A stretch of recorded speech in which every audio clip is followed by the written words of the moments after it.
Vamos a leer únicamente unos versículos del versículo 24, por favor, al 27.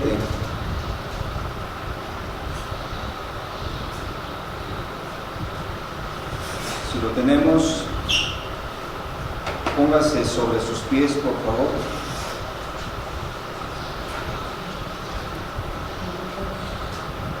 Dice como título La puerta estrecha. Versículo 24 dice: esforzaos a entrar por la puerta angosta, porque os digo que muchos procurarán entrar y no podrán. Después que el padre de familia se haya levantado y cerrado la puerta, y estando fuera empecéis a llamar a la puerta, diciendo: Señor, Señor, ábrenos. Él respondiendo os dirá: no sé de dónde sois.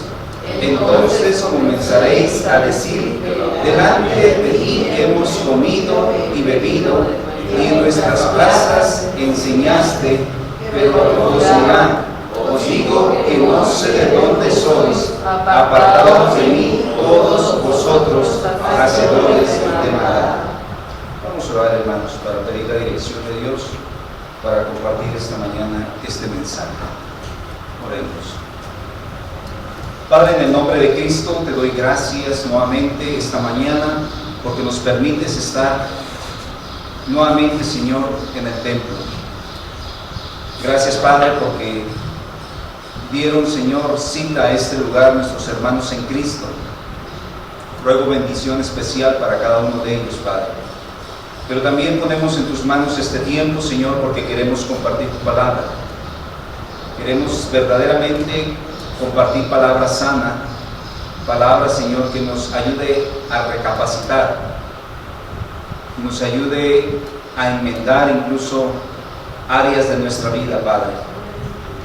Te ruego, Señor, que me des el denuedo y que me uses únicamente a través del Espíritu Santo, para que la palabra que ya fue dada y plasmada o bosquejada, Padre, pueda ser compartida esta mañana y pueda cumplir, Señor, en nuestras vidas el no ser solamente oidores, sino hacedores de tu palabra.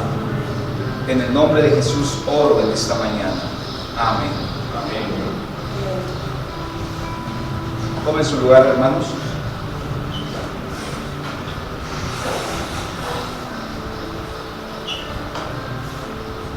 He titulado este mensaje: Escapa por tu vida. Escapa por tu vida. Y yo sé que cuando escuchamos la palabra escapa, nos viene a nuestra mente expresiones como de alerta, de riesgo, de peligro y de cuidado. Porque si alguien te dice escapa, no te vas a quedar sentado. Si alguien te dice escapa, no te vas a quedar en el lugar a ver qué sucede. Vas a tratar de correr, quizá, de preservar tu vida, de guardar tu vida en un lugar seguro. Pero ahora, si te preguntara, ¿usted es salvo? Si yo te preguntara, ¿usted es salvo? ¿Con qué seguridad usted respondería? ¿Con qué seguridad respondería si usted es salvo? ¿Y por qué hago esto? ¿O por qué hago esta pregunta? Porque yo tengo la seguridad que en la vida de cada uno de los presentes aún hay lados grises y lados oscuros, donde el maligno persuade nuestra mente, aunque usted diga que la mayor parte de su vida y de sus acciones las domina Cristo. Pero en esos lapsos de que domina Cristo, también sé que hay lados grises y oscuros en nuestra vida. Por esa razón, le hicieron una pregunta al maestro ahí en Lucas 13:23, donde alguien le dijo: Señor, ¿son pocos los que se salvan? ¿Son pocos los que se salvan? Y a lo mejor puede venir a nuestra mente ese pasaje también de que son muchos los llamados, pero pocos los escogidos. Entonces podemos estar aquí, no solamente nosotros, y en todas las iglesias, mucha gente, algunos a lo mejor tendrán cantidad de adeptos en la iglesia, pero ¿cuántos de ellos son salvos? ¿Cuántos de ellos verdaderamente han entregado la vida a Cristo? ¿Cuántos de ellos verdaderamente sin reservas han dicho, aquí está mi vida? Y no solamente decir, está mi vida, está mi tiempo, está mi espacio, estoy a tu servicio, tú puedes disponer de mi vida, de la mejor manera que tú quieras, está mi vida dispuesta a servir. A lo mejor por esa razón seremos muchos los llamados, pero pocos los escogidos. O como nos dice la pregunta, son pocos los que se salvan. Y para comprender este versículo, podemos nosotros ejemplificar en la persona de Judas Iscariote y asemejarla a nuestra vida, porque este varón parecía ser fiel. Andar con el Señor 3 años yo creo que fue algo impactante para nuestra vida y para la vida de él con mucho mayor razón. A mí en una ocasión, estando en el seminario, nos hicieron la pregunta de quién había sido el mentor de nuestra vida. Yo sé que es Cristo, pero terrenalmente dice, ¿quién fue tu mentor? Y a mí la verdad, quien impactó mi vida para bien fue nuestro hermano Alejandro Ríos. Entonces a mí me identificaba también con él, la manera en que él vivía, pero también la manera en que como él compartía el mensaje de la palabra de Dios. Entonces, hermanos, imagínense la vida de Judas Iscariote andando con el Señor 3 años. ¿Qué no pudo haber impactado tremendamente la vida de Jesús en la vida de este varón? Pero desafortunadamente tuvo su desliz. Por eso el Señor puede decir en el Evangelio de Juan, capítulo 17, versículo 12, cuando estaba con ellos en el mundo, yo los guardaba en tu nombre, a los que me diste, y los guardé, y ninguno de ellos se perdió, sino el hijo de perdición. Entonces, nosotros necesitamos escapar por nuestra vida, pero el escapar, hermanos, es que nosotros nos debemos esforzar a entrar por la puerta angosta. Judas estuvo con él, pero al final de cuentas usted sabe su final. Fue un fracaso y fue una pérdida. 3 años tirados a la basura. ¿Cuánto tiempo llevas aquí sentado? ¿Cuánto tiempo llevas en la iglesia? ¿Cómo está tu vida delante de Dios? ¿O cómo está nuestra vida? ¿Verdaderamente nosotros nos estamos esforzando a entrar por la puerta angosta? Porque ese sería el propósito. Que nos esforcemos a entrar por esa puerta angosta y no ser ese hijo de perdición. Y el decirles esto es porque sé que en la vida de todos hay demasiadas puertas. Y el decir demasiadas puertas abiertas es que muchas de ellas te van a alentar a que te vayas por ellas, ya sea a través de un pecado X, pero te van a alentar y de momento tú las vas a percibir que son puertas inofensivas, agradables a la vista, y que las mirarás y las apreciarás y dirás, estas puertas no corren riesgo, no hay peligro. Y pensamos de una otra manera, es que todos los caminos al final de cuentas nos van a llevar a Roma. Pero el propósito de este mensaje está en las palabras de Jesús. Esforzaos a entrar por la puerta angosta. Porque os digo que muchos procurarán entrar y no podrán. Muchos procurarán entrar.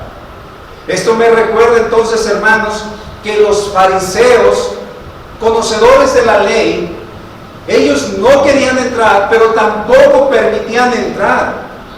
Porque ellos imponían cargas tremendas a todos los feligreses, mandatos de hombres y no de Dios, Y la exhortación entonces es que nosotros nos esforcemos, porque ese es el propósito.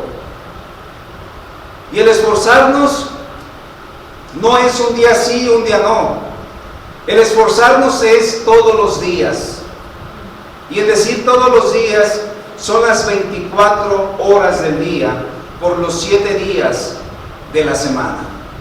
Esa es la única manera en que nosotros podemos esforzarnos en nuestra vida para poder seguir caminando al lado del Maestro. Quizá no lo veamos, pero sí lo podemos experimentar en nuestra comunión, en nuestro diario vivir. Por ello, el escapar por tu vida es que te sigas esforzando cada día para que podamos entrar por esa puerta angosta donde tendrás que renunciar a ti mismo, negándote cada día en tu vida. Vamos a manejar 3 enseñanzas únicamente, y estas las basé en la vida o en el tiempo de Noé. Por ello el primer punto es: escapa por tu vida, generación de Noé.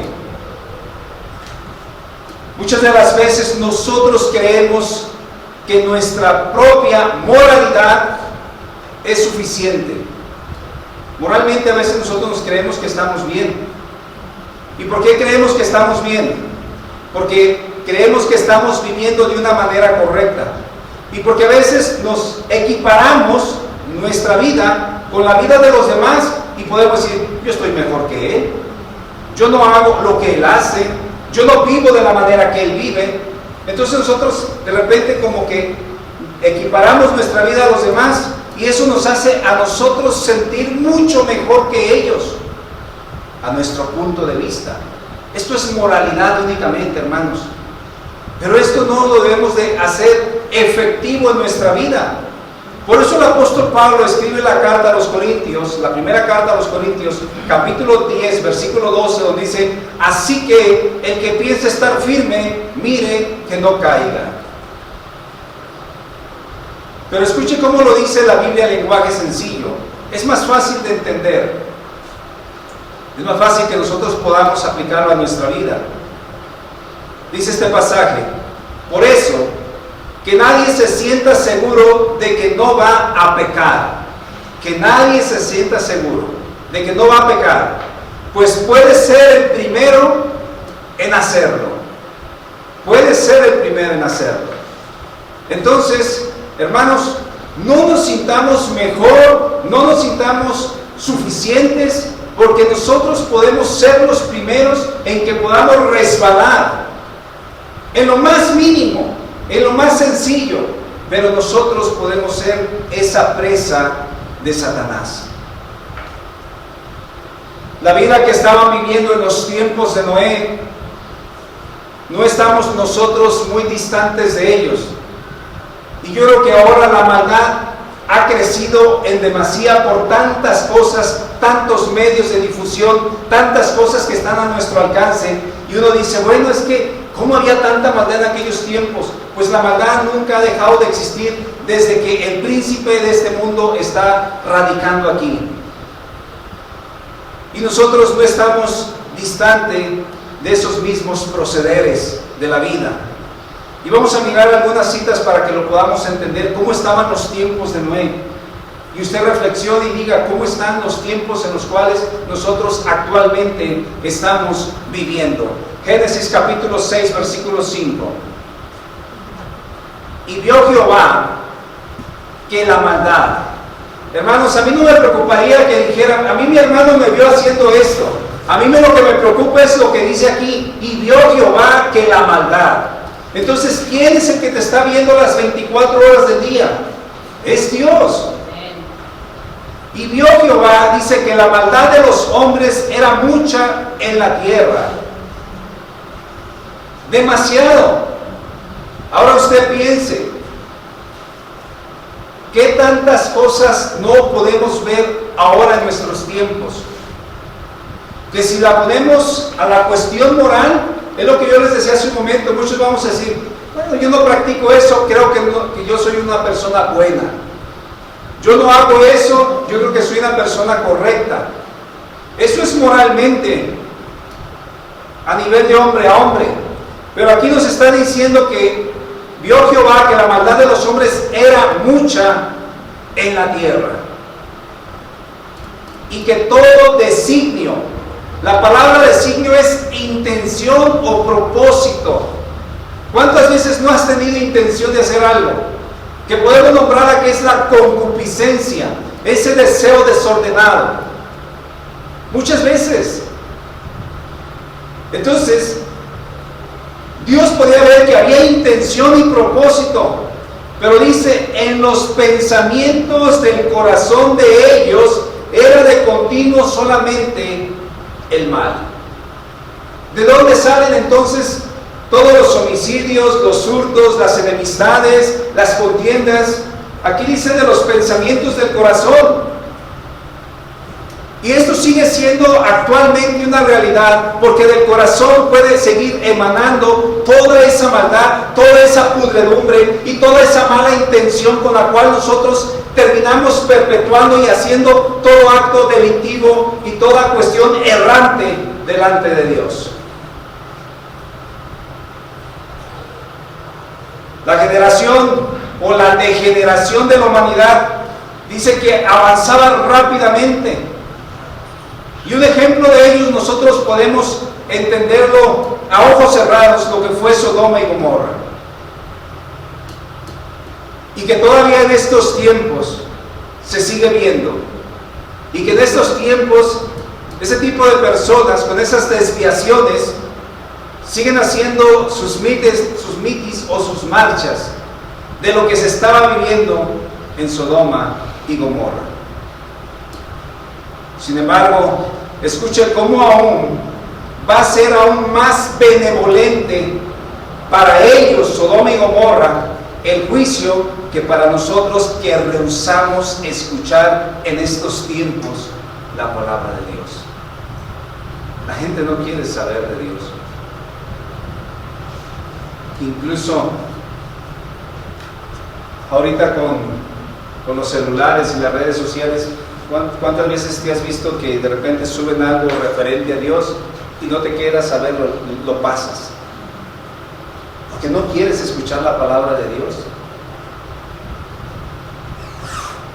Pues va a ser más benevolente el juicio para Sodoma y Gomorra que para la gente que no quiere escuchar la palabra de Dios. Mateo 10:15 dice, y les aseguro que en el día del juicio final, ese pueblo será más castigado que las ciudades de Sodoma y de Gomorra. ¿Cuáles pueblos? Pues aquellos que no quieran escuchar la palabra de Dios. Aquellas casas que te cierran la puerta, aquellas amistades que te dicen a lo mejor, ¿quieres que tú y yo continuemos con nuestra relación de amistad? No me hables nada absolutamente de Dios. Yo estoy bien así. Pues ellos será más fuerte el juicio que para Sodoma y Gomorra. Sigamos con la maldad que hizo la generación de Noé. Génesis 6:11. Y se corrompió la tierra delante de Dios. Se corrompió. ¿Cuántas veces hemos dicho de una persona, mira, yo recuerdo que él era bien portado, bien diferente, pero ve que corrompido está ahora? Y muchas veces lo asemejamos de esa manera porque a lo que vemos que está haciendo actualmente esa persona está corrompida, ya sea sumergida en algo que para nosotros, a nuestro juicio moral, no es correcto. Pues aquí dice, y se corrompió la tierra delante de Dios, y estaba la tierra llena de violencia. La palabra violencia es injusticia. Y yo pregunto, ¿qué no habrá en estos tiempos demasiada injusticia por parte de la humanidad? La hay, y mucha. Los hombres, dice, hacían lo que bien le parecía, pero a sus propios ojos. Y no habiendo, dice, ningún temor de Dios, dice, abundaban en la destrucción y en la miseria. Y ahora en nuestros tiempos la humanidad está igual de corrompida, hermanos. Ahorita Es fácil ver hasta un jovencito que ya discernió entre el bien y el mal, verlo drogado, verlo borracho, verlo inmoralmente haciendo cosas malas, y que a veces uno dice, bueno, es que las amistades lo corrompieron, o es que se juntó con personas que no le ayudaron a crecer, pero también nos preguntaríamos entonces dónde están los padres. Por eso Tito 1:15 nos dice: todas las cosas son puras para los puros, mas para los corrompidos e incrédulos nada les es puro, pues hasta su mente y su conciencia están corrompidas. Profesan conocer a Dios, pero con los hechos lo niegan, siendo abominables y rebeldes, reprobados en cuanto a toda buena obra. Reprobados en cuanto a toda buena obra. El miércoles nosotros veíamos que la salvación es por gracia, pero cuando somos salvos, el Señor nos llama a hacer buenas obras, las cuales Él preparó de antemano. No es que yo sea la persona apta y capaz para hacer buenas obras, es por lo que Dios hace en mi vida. Entonces, aquí nos está diciendo, hermanos, reprobados en cuanto a toda buena obra. Una persona que está corrompido, que no tiene una relación con Cristo, que simplemente tiene el conocimiento de decir, Cristo vino a morir en la cruz, pero no hay esa relación, es una persona corrompida que no puede hacer buenas obras, difícilmente va a poder hacerlas, porque el Espíritu Santo no está trabajando en él. Porque entonces los frutos del Espíritu Santo trabajarían en su vida, y esto haría que su persona fuera diferente de la manera en cómo estaba viviendo, pero necesita al Espíritu Santo en su vida. El ser humano ha sido muy habilidoso para cautivar la atención de Dios. ¿Usted recuerda cuando estaban haciendo la Torre de Babel? Lo que estaban haciendo estas personas era un logro, pero ¿para quién? Para sí mismos, porque ellos se estaban dedicando lo que estaban edificando, pero no lo estaban edificando para Dios. ¿Cuál era el objetivo? ¿Cuál era la meta? ¿Cuál era el propósito que tenía la gente que estaba edificando la Torre de Babel? ¿Y por qué razón lo que estaban haciendo llamó la atención de Dios? Génesis 11:4. Y dijeron, vamos, edifiquémonos una ciudad y una torre. Yo cuando leía los comentarios, decía que lo que estaban edificando, la torre, tenía un diámetro de 90 metros. Imagínense qué tan amplia estaba para ir edificando hacia arriba. Era prácticamente orgullo de hombre decir, lo vamos a hacer, porque nosotros podemos hacerlo. Y muchas veces nosotros caemos en ese mismo problema, hermanos. Todo lo que hacemos es para nosotros mismos, no para decir esto va a agradar a Dios, esto va a honrar a Dios. No, lo hacemos para nosotros mismos. Génesis 11:4. Y dijeron, vamos, edifiquemos una ciudad y una torre cuya cúspide llegue al cielo, y hagámonos un nombre. Estaban pensando solamente en ellos. Versículo 5. Y descendió Jehová para ver la ciudad y la torre. ¿Qué es lo que hicieron? Cautivaron la atención de Dios. Muchas veces nosotros también cautivamos la atención de Dios por la manera en cómo estamos viviendo. ¿Qué es lo que estamos haciendo? ¿En qué estamos entretenidos humanamente hablando? Y le llamamos la atención a Dios. Y Jehová dijo, he aquí el pueblo es uno, y tienen un solo lenguaje, y han comenzado la obra, y nada les hará desistir lo que ha pensado hacer. Nada les hará desistir. Nosotros también, yo les decía hace un momento, hemos llamado la atención de Dios.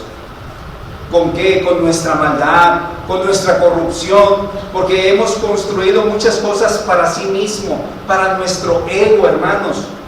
¿Y cómo hacemos esto? Satisfaciendo necesidades propias, hermano. A veces que tienes en mente, yo voy a comprar eso porque me gusta, y a veces hasta te lo imaginas cómo me verá puesto a mí. Entonces te compras cosas caras. Algunos quizá también les gusta comprarse carros lujosos. A algunos les gusta vivir en una casa bien o tener un buen trabajo, pero todo eso lo haces ¿para quién? Para sí mismo. Y a veces nos olvidamos de Dios. Entonces, esto a veces, nuestra vida llama la atención de Dios. Y ahora pregúntate a ti personalmente, ¿de qué manera le has cautivado la atención a Dios? ¿De qué manera has cautivado la atención a Dios? Solo hay dos maneras: viviendo en pecado o viviendo en integridad. Y lo que estás haciendo tú, en tu persona, yo no quiero que sea comparado como en los tiempos de Noé, que en los tiempos de Noé fue llamada la atención por la maldad que estaban viviendo.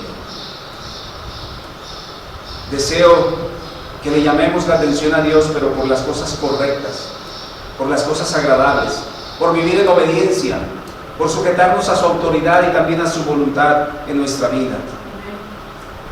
Por eso Génesis capítulo 6 versículo 12 dice: y miró Dios la tierra, y aquí estaba corrompida, porque toda carne había corrompido su camino sobre la tierra.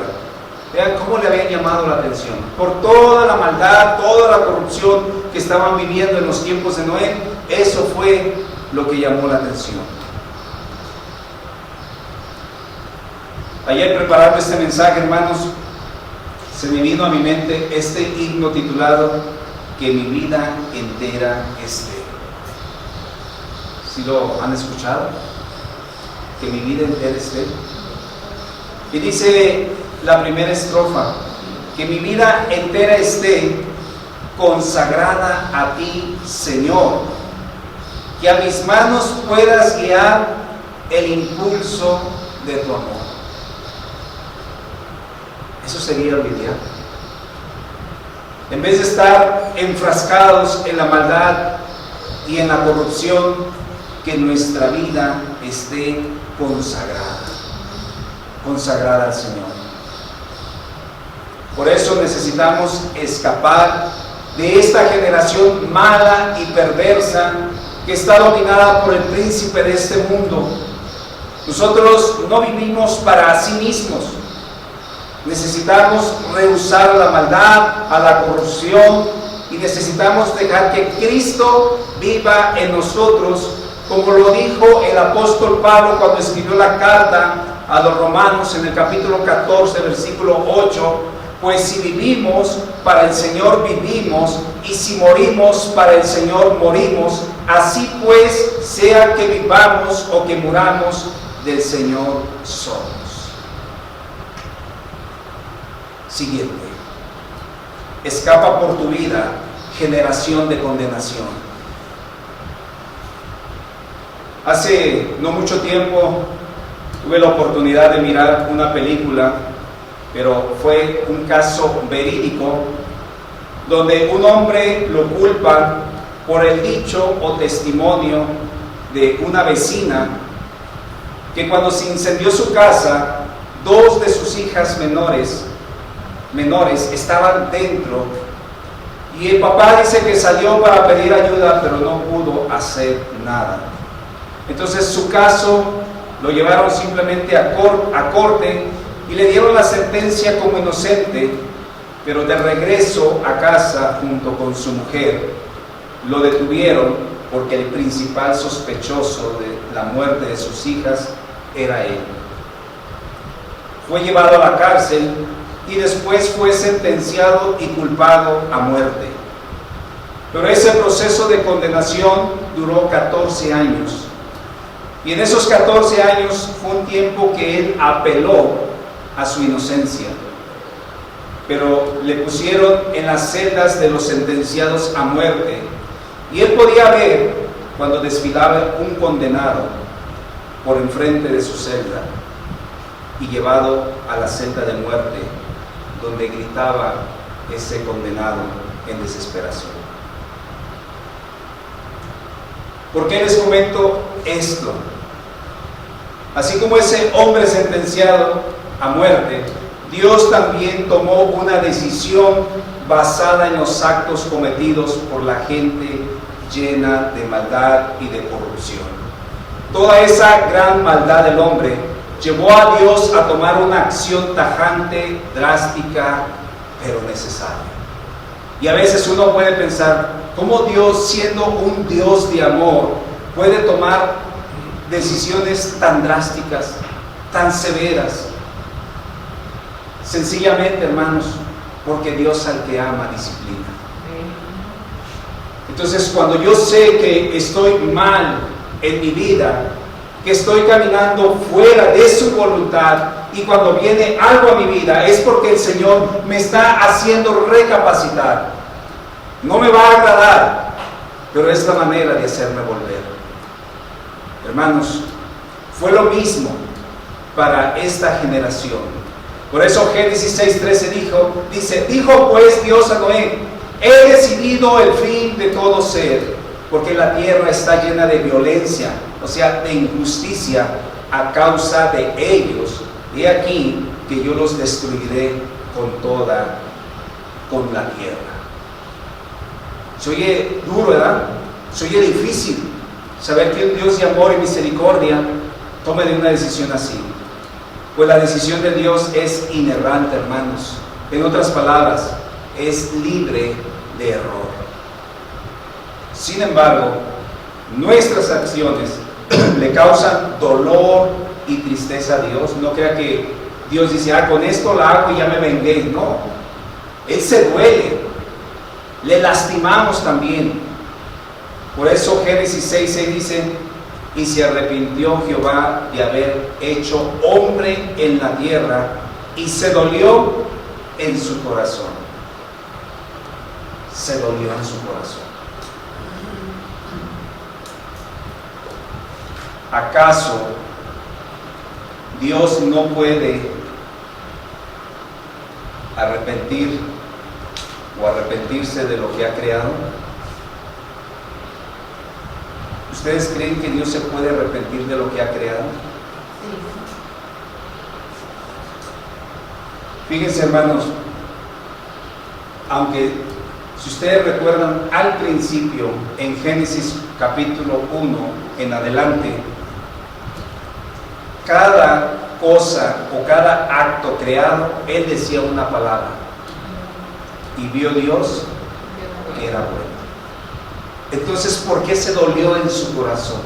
¿Por qué tomó esta decisión y dijo, es necesario? A veces es necesario cortar con la maldad. Es necesario. Ahora, hay una cita bíblica que nos afirma que Dios no puede arrepentirse de lo creado. 1 Samuel 15:29 dice: además, el que es la gloria de Israel no mentirá, ni se arrepentirá, porque no es hombre para que se arrepienta.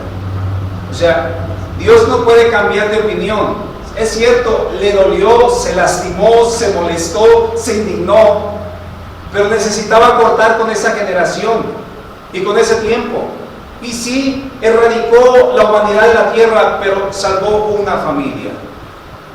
Por eso no se arrepiente de decir, yo voy a destruirlos, o que se les diga, los voy a destruir porque esto me causó mucho mal a mi persona. No, sí destruyó la maldad, erradicó el pecado, pero salvó una familia, y ahí, por esa familia, estamos todos.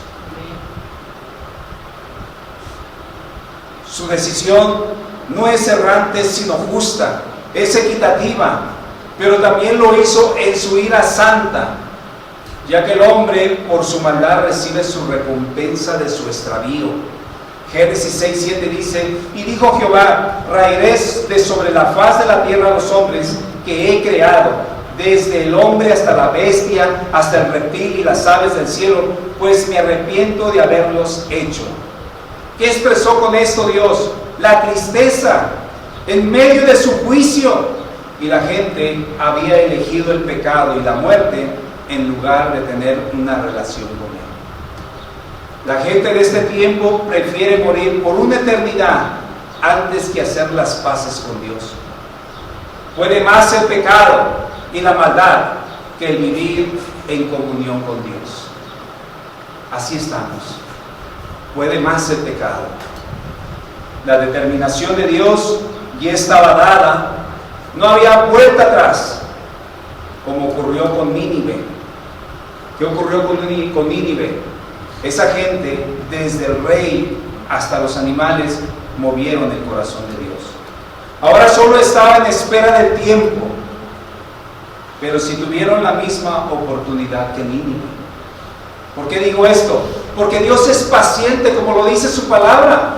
Salmo 103, versículo 8, misericordioso y clemente es Jehová, lento para la ira y grande en misericordia.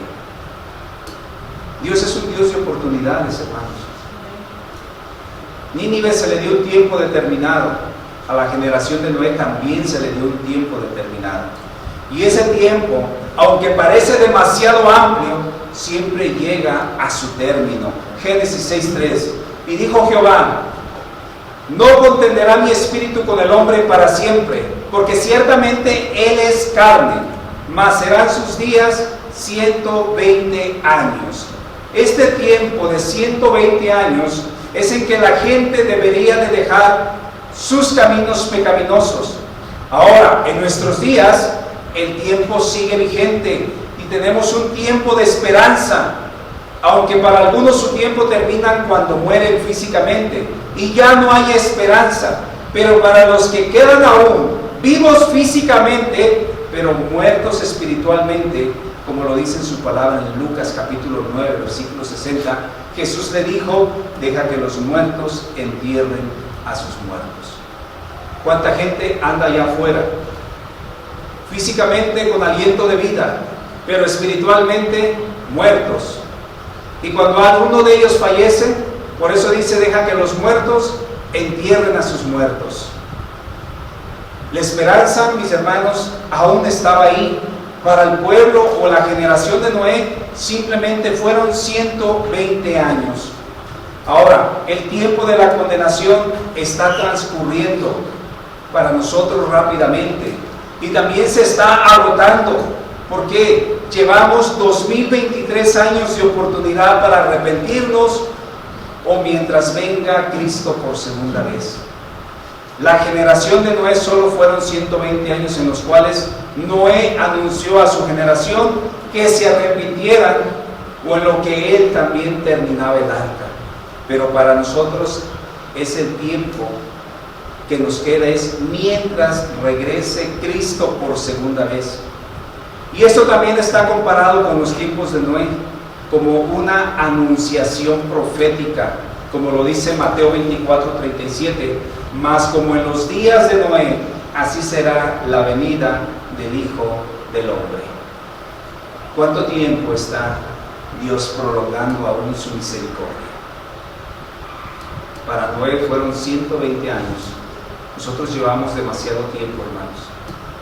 Aprovechemos el tiempo de esperanza en lo que Él regresa. Tercero, escapa por tu vida, la puerta se cierra.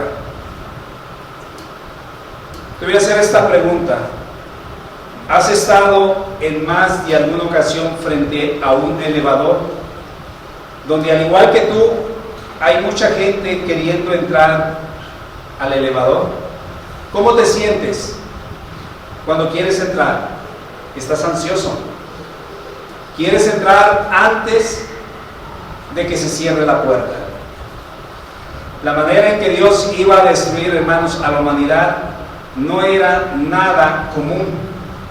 Les anunció con palabras que quizá no les eran conocidas o que las manejaran en su léxico, porque se puede entender que llover o diluvio nunca se había apreciado desde antes de la creación de Adán hasta los tiempos de Noé. Hay palabras que nosotros no conocemos, o porque no las practicamos, no las tenemos en nuestro léxico, no las entendemos. Pues de la misma manera, de la forma en que les habló el Señor, Pero todo ese tiempo Noé les estuvo anunciando lo que venía. Génesis 2:5.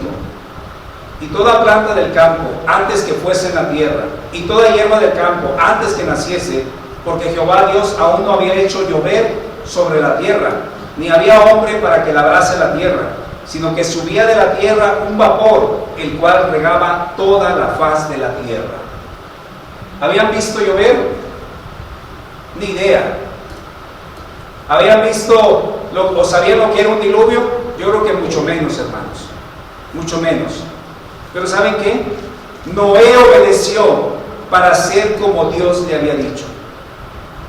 Él fue en contra de este mundo perdido e hizo todo diferente. Y cuando él hizo todo esto diferente en obediencia, ¿qué mostró? Su fe. Mostró su obediencia.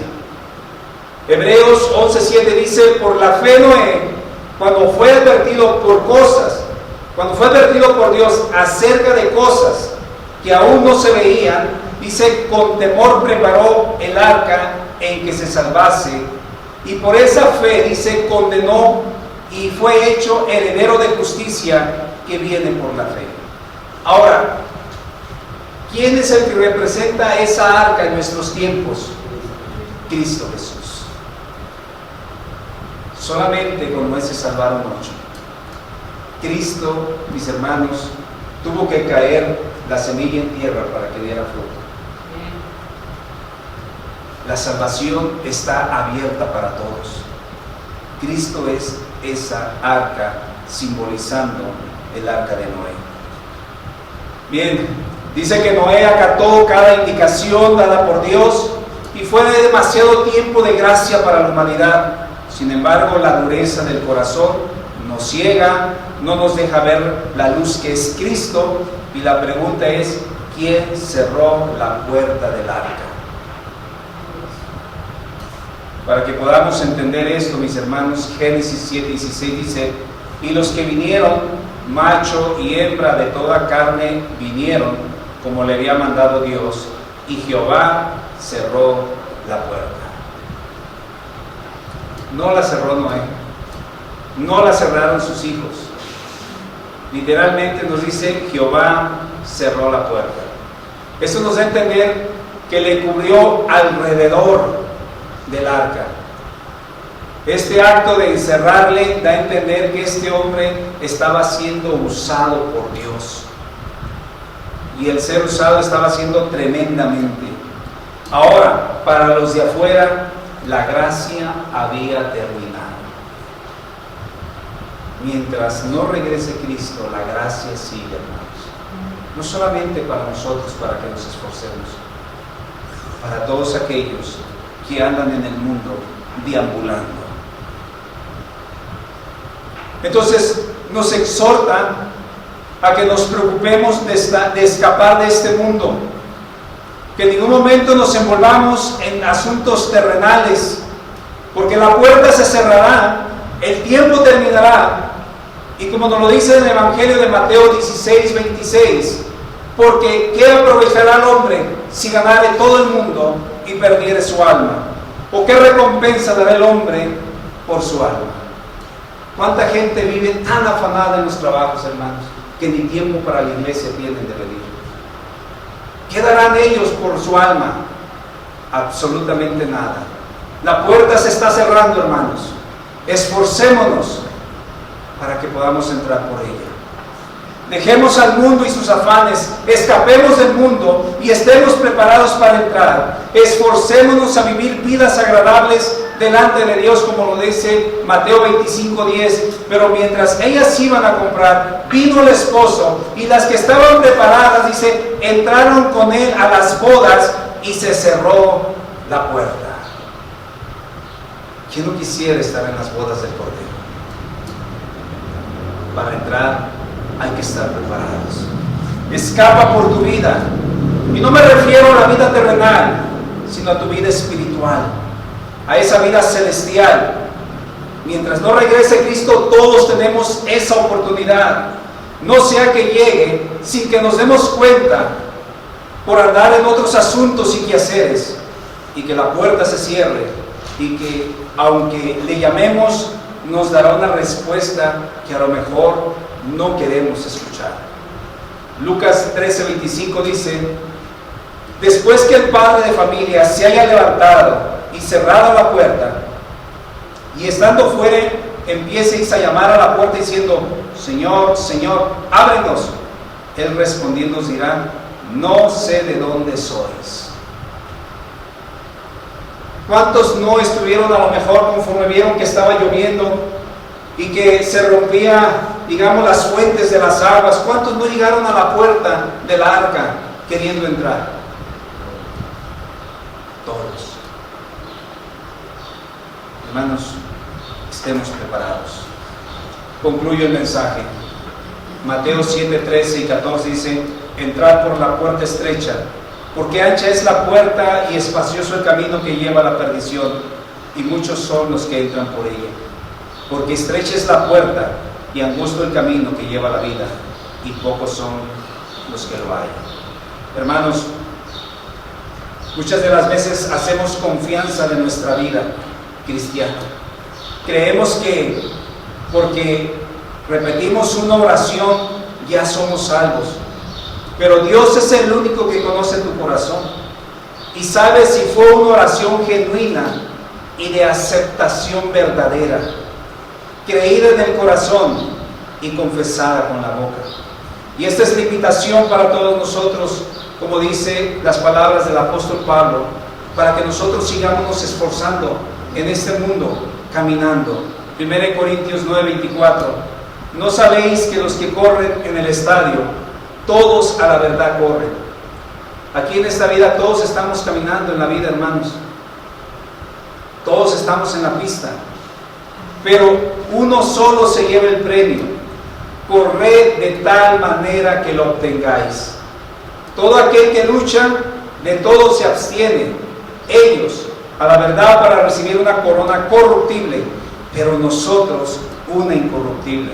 Así que yo de esta manera corro, no como a la aventura, de esta manera peleo, no como quien golpea el aire, sino que golpeo mi cuerpo y lo pongo en servidumbre, no sea que habiendo sido heraldo, o en otras palabras, mensajero para otros, yo mismo venga a ser eliminado.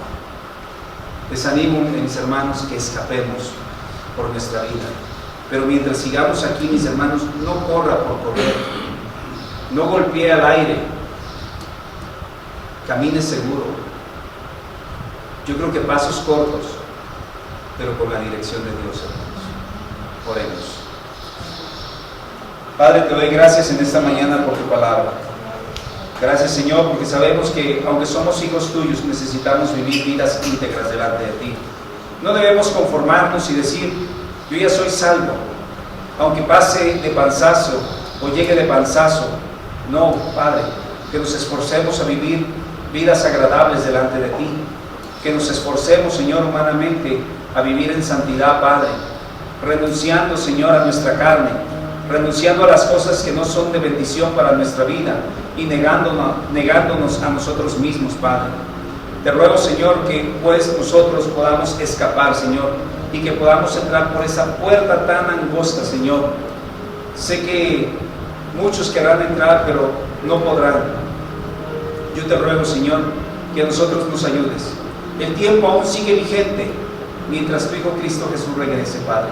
Aún hay tiempo, aún hay esperanza, Padre. Y te ruego que nos ayudes a esforzarnos. En el nombre de Cristo Jesús, Señor nuestro. Amén. Dios les bendiga.